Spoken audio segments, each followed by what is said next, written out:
We began this worship series on Genesis way back in June, and we now come finally to the saga of Joseph, which comes to the end of the entire Genesis series. And we get there here after a lot of twists and turns, and in this final dramatic episode, Joseph, who the brothers thought was lost and maybe dead, reveals himself to his astonished brothers. Here these words were in Genesis chapter 45. Then Joseph could no longer control himself before all those who stood before him, and he cried out, "Send everyone away from me." So no one stayed with him when Joseph made himself known to his brothers. And he wept so loudly that the Egyptians heard it, and the household of Pharaoh heard it. Joseph said to his brothers, "I am Joseph.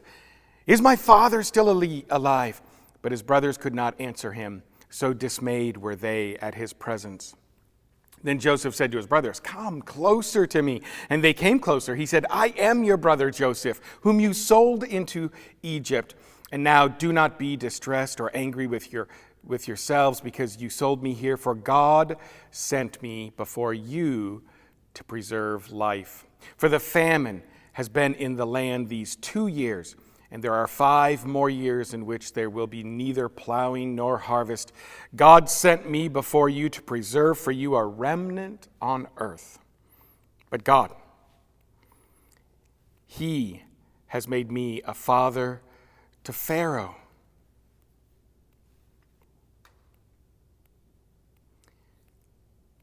"He has made me a father to Pharaoh and Lord of all his house and ruler over all the land of Egypt. Hurry and go up to my father and say to him, 'Thus says your son Joseph, God has made me Lord of all Egypt. Come down to me. Do not delay.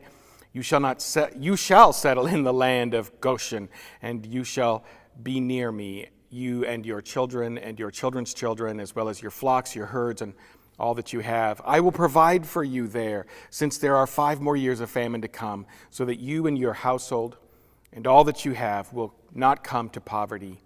And now your eyes and the eyes of my brother Benjamin see that it is my own mouth that speaks to you. You must tell my father how greatly I am honored in Egypt and all that you have seen. Hurry and bring my father down here." Then he fell upon his brother Benjamin's neck and wept, while Benjamin wept upon his neck. And he kissed all his brothers and wept upon them. And after that his brothers talked with him. This is the word of God for the people of God. Thanks be to God. Rabbi Akiba took a trip to a strange land. He took a donkey and a rooster and a lamp. And since he was a Jew, he was refused hospitality in the village inns, so he decided to go sleep in the woods. He lit his lamp to study the holy books before going to sleep. But a fierce wind came up, knocking over the lamp and breaking it. So he decided to turn in, saying, "All that God does well."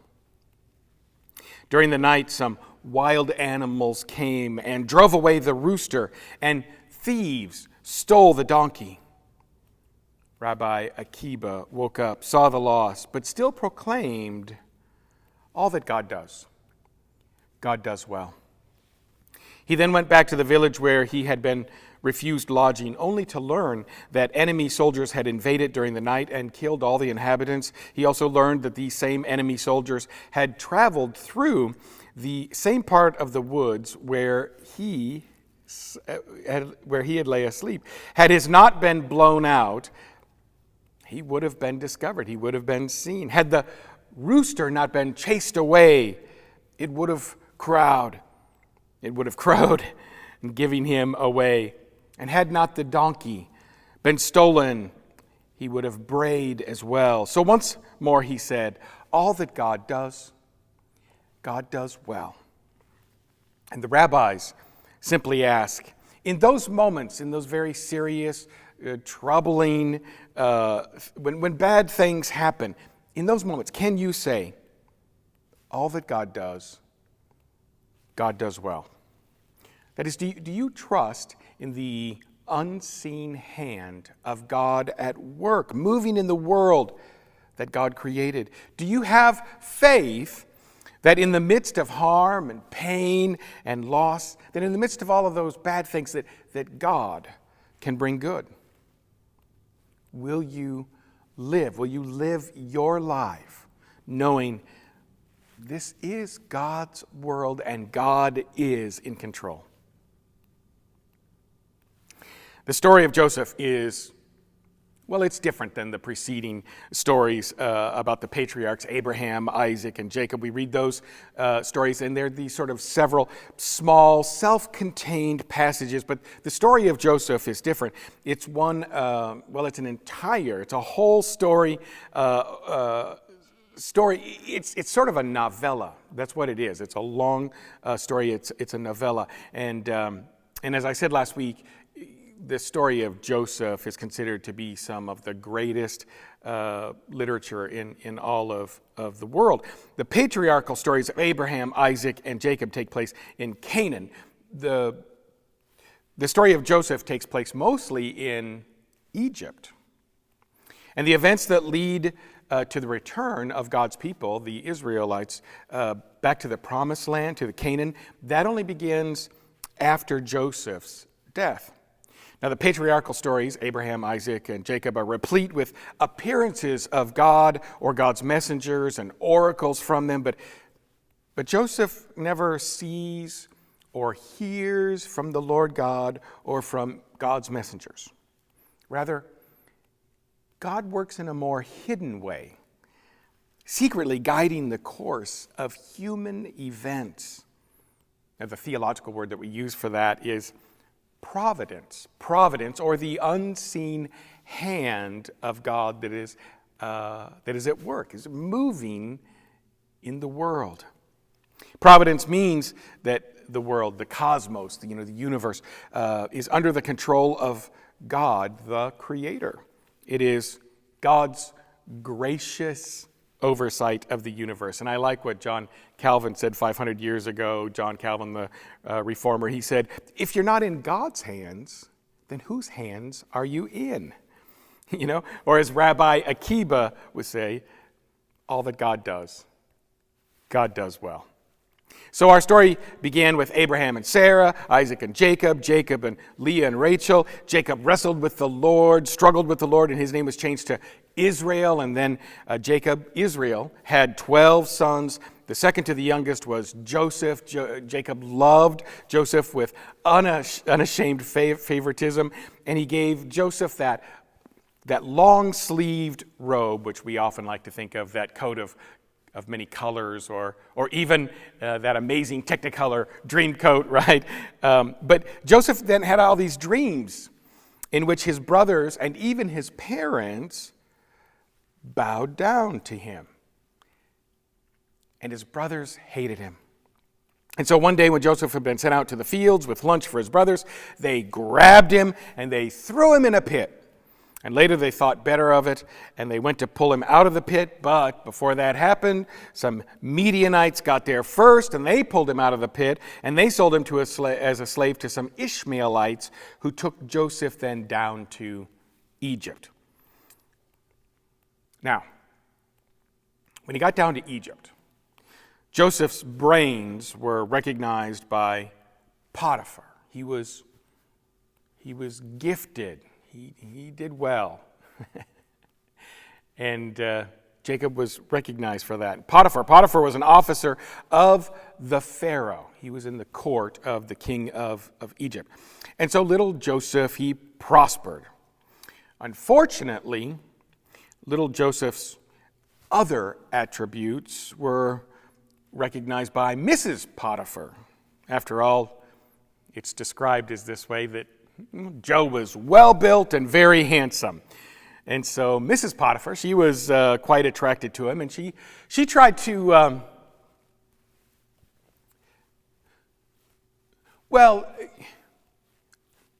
you're probably not interested in that sort of steamy part of the story. Well, okay, if you want to know for sure. She tried to convince him every single day. And every day he refused her advances. Until one day when he arrived for work and no one else was there, she grabbed him, right? She grabbed him and pulled his shirt off, and Joe ran away, but he left his shirt in her hands. And that didn't look good. And suffice it to say, Potiphar, he didn't think his wife was to blame. And so he threw Joseph into prison for trumped-up charges of conduct unbecoming a servant.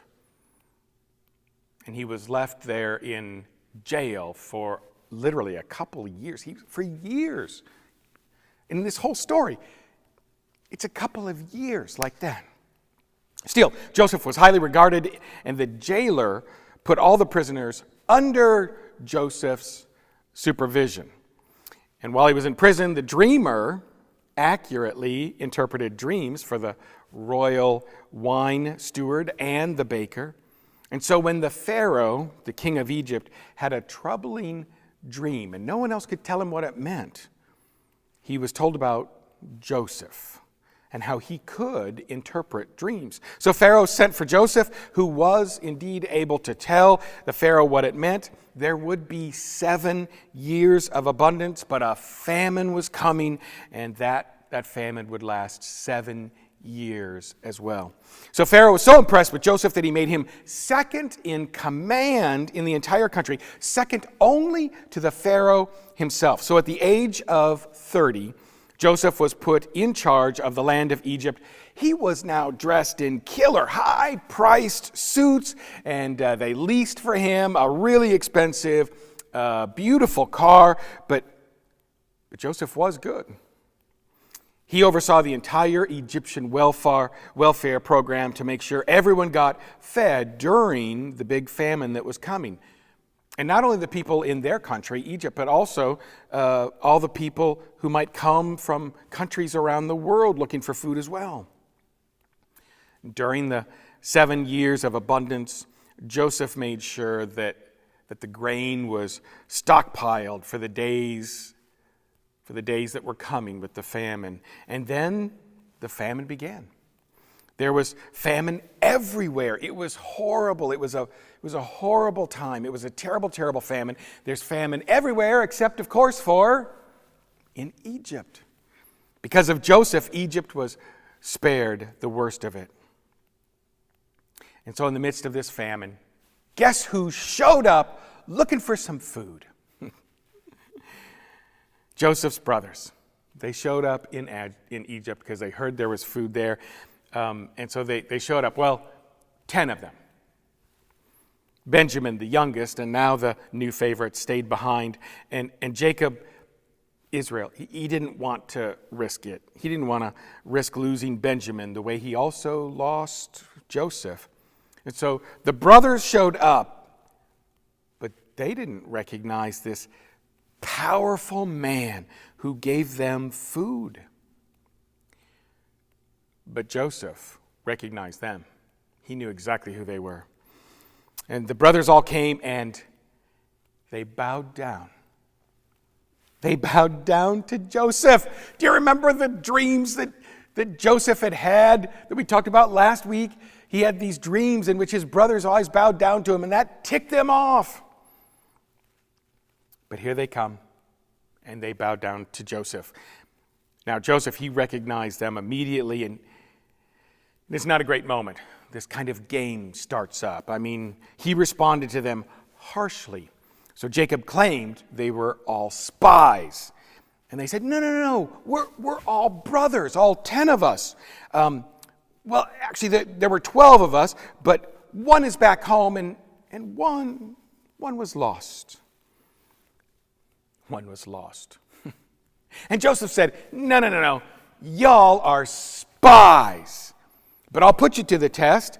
So one of you go back and get your youngest brother and bring him to me, and then I'll know if you are telling the truth. And with that, he threw them into prison. 3 days later, he changed the rules to create sort of fear and uncertainty in their minds. Joseph said that he would keep just one of the brothers there in prison and send the rest of them back for their youngest brother. Now, the brothers began speaking. They were talking amongst themselves, and Joseph was listening to them. But the brothers didn't think that this mighty Egyptian would understand the Hebrew that they were speaking, because previously Joseph had used an interpreter, pretending not to understand their language. And the brothers said, there's no doubt that we are now being punished because of our brother Joseph. We saw his distress when he pleaded with us, and we refused to listen. And that's why this distress has now come upon us. Reuben, you remember Reuben, he's the firstborn, the oldest. And he said, I told you. Remember from last week? I told you, didn't I warn you not to do wrong to the boy, but you wouldn't listen. And now his blood is on our heads, and we must pay. Still, as we heard last week, Reuben's motivation wasn't mere selflessness. But Joseph, he heard all of this conversation, and he turned away, and he was overcome with emotion, and he wept. But he turned back, he returned, and he took his brother Simeon from among them and had him tied up right in front of their eyes. But then he gave the brothers some food and sent them on their way back home. Joseph also secretly returned their money to them, and when they realized that they had their money, they feared that they would then be accused of theft. And when the band of brothers got back to Canaan, they told their daddy, Jacob, Israel, the old trickster, right? They told him the news, and Jacob cried out, you are always bringing me bad news, which is kind of interesting because at first it was Joseph. You know, we're talking about last week how Joseph would always bring a bad report of the brothers. But now that has shifted to the brothers. Now you always just bring me a bad report. First Joseph, now Simeon, and now you want to take my youngest, my baby, Benjamin. No. Israel said, no, I cannot bear that. So Jacob refused to send Benjamin, but the famine, it was too great. And so finally Jacob relented, and he sent the brothers back to Egypt to deal with this harsh Egyptian, and this time with Benjamin. And they presented themselves to Joseph.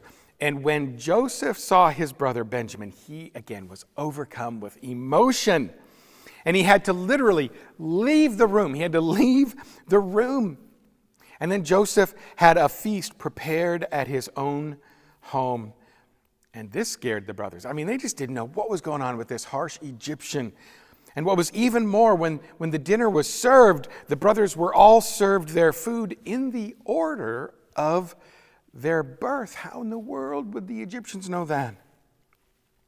Afterwards, he instructed that his brothers be loaded down with food again.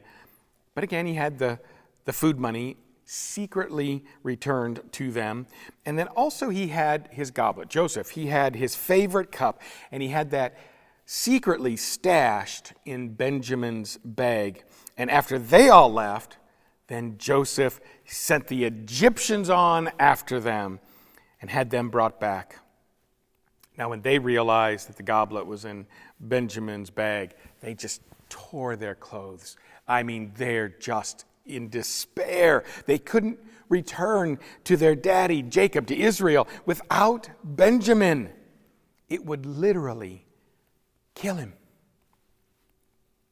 And then Judah was the second to the oldest brother. He stood before Joseph and cried out for Benjamin. This might be the only heartfelt speech in the entire story. And so Judah, he told Joseph the whole story of their family, what they had done to their brother Joseph. And finally, Judah, he said, please, take me, hold me in place of Benjamin. I beg of you. I'm the one who told our daddy that I would be responsible for Benjamin. Please take me in the place of this boy. Let him go with my brothers and and let them go back to our father. I couldn't bear to see the misery of my father's suffering. If I returned without the boy, it would kill him." And Judah's heartfelt speech broke the spell of the game for Joseph. And Joseph, he couldn't contain himself any longer, and he sent all the Egyptians from the room. And then he told his brothers who he was, and he asked if his father was still alive. And his brothers were just dumbfounded.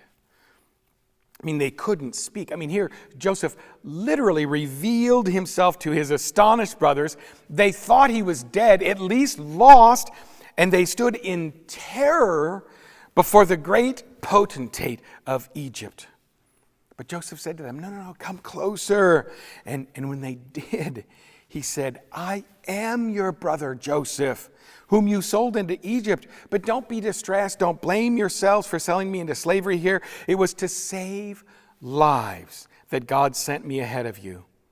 For there have already now been 2 years of famine in the land, and there's going to be another 5 years with neither plowing nor harvest.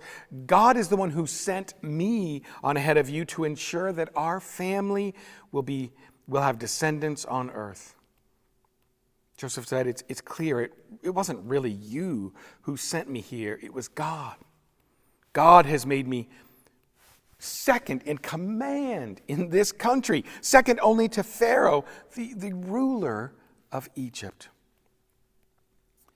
And once again, which we've seen several times in these stories in Genesis, once more we see the sweetness, we see the beauty of reconciliation in the family. Joseph embraced his brother Benjamin and wept, and he also kissed each of his brothers and wept over them as well. Only then were the brothers able to speak.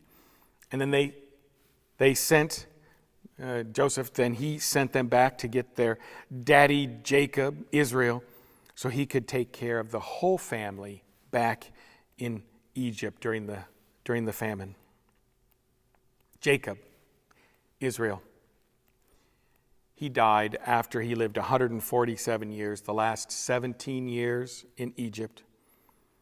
And the brothers were still a little afraid of Joseph because of what they had done to him, but Joseph told them they didn't have to be afraid. He said, "Even though you intended to do harm to me, God intended it for good, in order to preserve a numerous people." And in that way, God's chosen people, the people of the covenant that began with Abraham and Sarah and Isaac and Rebekah and Jacob, Israel and Leah and Rachel, could continue in the face of the famine on the whole earth. And this was important. God sent Joseph before the family to preserve a remnant on earth, to keep God's family alive, because we are the people who exist to bless the earth, showing the world what it means to be the world that God intended originally in creation. We get down to the end of this, and I wonder, in your own lives, have you experienced serious, troubling, bad things? Perhaps even now you can think of a situation, or you can think of your family or a particular person for which you might be able to say the same thing that Joseph said, right? You meant evil against me. You intended to harm me, but God has turned that around to bring out good. And not just in our own individual lives, but in our community and in the world, we have experienced terrible things, terrible destruction and pandemics and racial injustice and oppression and human trafficking and oppression, for instance, of women in Afghanistan. What a terrible thing. And natural disasters, all these sort of bad things. People and events, they do harm us intentionally or unintentionally, but those things don't have to define us. They don't have to ruin our lives, because God can take all of those things and work with those things and bring about good. God can, indeed direct human affairs to a positive end, even when humans act in immoral and unprincipled ways.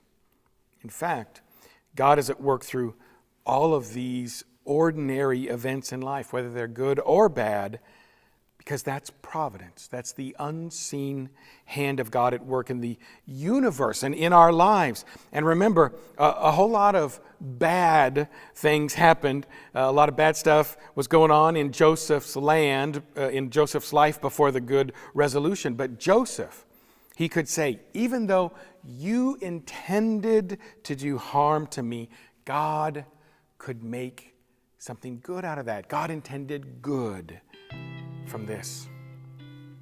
God's providence doesn't mean that God intends to harm us, but it doesn't mean that we won't experience harm and difficult things, pain and loss in our lives, because humans have free will.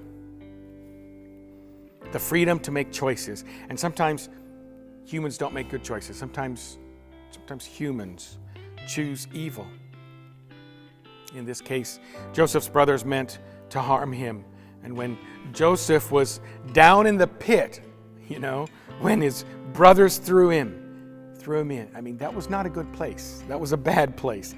It was a place of harm and pain and loss. And when he was pulled up out of the pit, only to be then sold into slavery, that was a bad thing. Still harm and pain and loss. And when Joseph lost his family and his freedom and all that he knew, and he found himself, slaving away in a foreign country, that was a bad place. There was harm and pain and loss. And then when he was unjustly accused and thrown into prison for years, I mean, that was bad. Harm, pain, loss. But again, in those moments, when you can't sugarcoat that, that's bad stuff. But the rabbis simply ask, in those moments when these serious, troubling, difficult things, when bad things happen, can you say all that God does well? That is, do you trust in the unseen hand of God moving in the world that God created? Do you have faith that in the midst of the harm and the pain and the loss that we experience, that God can bring good? Will you live knowing that this is God's world and that God is in control, that we are in God's hands in this world? Will you live remembering that God loves us so much, that God came to us as one of us in Jesus, that we might have abundant life and bless the rest of the earth with it? The hand of God is moving in the world. Thanks be to God.